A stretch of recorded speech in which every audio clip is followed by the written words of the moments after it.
સુરત શહેરમાં થોડા સમયથી ઓફિસો અને દુકાનોના શટર તોડી અને ચોરી કરતી ગેંગ સક્રિય થયેલી હતી, જે અનુસંધાને અમે બાતમી નેટવર્કથી એક કિશન કમલાશંકર દુબે ઉંમર વર્ષ 23 રહે જોનપુરનો આરોપી ખાનગી બાતમી રહે મળી આવેલ, જે આરોપીની સઘન પૂછપરછ કરતા આ આરોપી પોતે પાછળની બિલ્ડિંગમાંથી પાઇપ દ્વારા બાથરૂમના જે બારીઓ છે એને ગ્રીલ તોડી અને અંદર ઘૂસી મોબાઈલ અને લેપટોપની ચોરી કરતો હતો એવી એને કબૂલાત કરેલી। આ આરોપીને અટક કર્યા પછી એના 4 ગુનાઓ ડિટેક્ટ થયેલ છે। ઉત્તરાયણ, પૂણા, ગોડોદરા અને વરાછા પોલીસ સ્ટેશનમાં અલગ અલગ ગુનાઓ દાખલ થયેલા છે।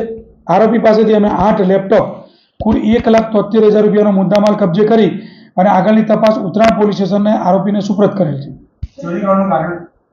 ચોરી કરવાનું કારણ એવું છે કે જોનપુરથી એ પોતે સુરત શહેરમાં કામ ધંધા માટે આવેલ, એને કામ ધંધો ન મળે એવું એનું બહાનું છે અને એના કામ ધંધો ન મળતા એ મોજ શોખ માટે લેપટોપ, મોબાઈલ જે મળે એ વેચી અને રૂપિયા મેળવી અને મોજ શોખ કરતો હતો।